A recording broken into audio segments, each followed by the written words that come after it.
Curious if in these recall efforts, you think, giving it could potentially give Newsom ammo, and for him, it could actually backfire, and for him to be able to raise money on this and campaign on this, and therefore continue his popularity for a continued political future down the line, and for him to say, the recall in 2021 was shot down by a large majority, and then he won by a good majority back in 2022. So what if this recall, is successful and then he is able to shoot it down again? Could that backfire for the Republicans?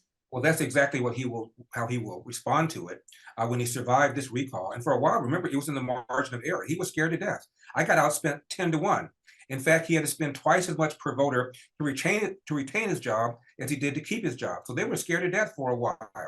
And then when it was all over, he perceived himself to have had a mandate and then signed a bunch of job-killing bills that he wouldn't have signed otherwise. So if he survives, if there is a recall, the 1.6 signatures are in fact gathered in time, and he is recalled, face a recall election again, and he survives, he will consider it to be another victory, another mandate, and he will use it, as you pointed out, to fundraise. On the other hand, it will point out to people in the other 49 states about the crime, about the homelessness, about how he's taken a surplus and made it into a deficit, about the number of people who are leaving California, and about the job-killing bills he signed. Recently, he just signed a bill to raise the minimum wage for some workers to $50 an hour, effective in April. As soon as that bill was signed, Pizza Hut laid off 1,200 truck drivers en masse. That's the downside to some of these job-killing bills that people like Gavin Newsom, who's to the left of Joe Biden, is doing to our state. So if the recall does nothing else but shed light on all of this, then to me, it might very well have been worth the effort. But you're quite right. If he survives it, he'll suggest he's gotten another mandate, and these dastardly Republicans do anything they can to take down somebody who otherwise is doing a great job for the state of California. That's how he'll position it, of course. I always like to also, in my interviews, come to at least some point of consensus or ask about it. So I know you've mentioned so many issues that you find with Gov Newsom, but is there anywhere at all where you think he's improved in the past 4 or 5 years that he's been in office, and anything that you're happy with him about or can at least somewhat agree with him on?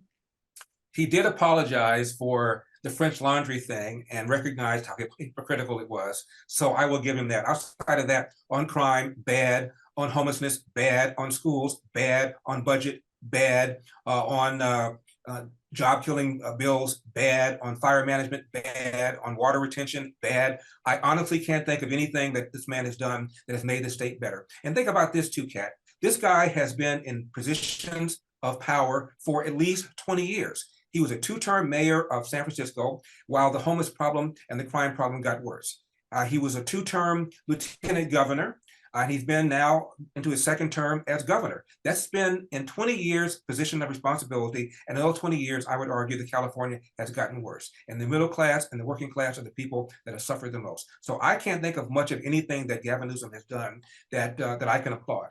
Mm-hmm. And my final He's got great hair. He's got great hair.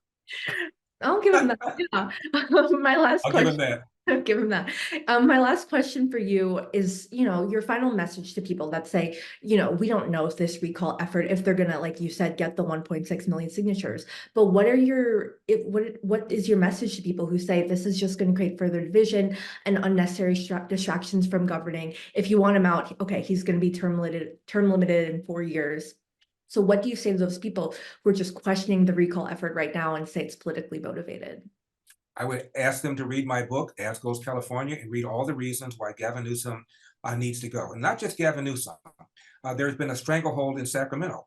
There is a supermajority of Democrats in the House, in the Assembly, supermajority of Democrats in the Senate, and they can pass one job-killing bill after another without Republicans having any kind of input at all. So I'm urging people to rethink some of their assumptions. And again, if the recall points attention to crime, points attention to homelessness, points attention to why people are leaving, why the cost of living is so high because of this marriage between these Democrats and these environmental extremists that don't want any kind of construction.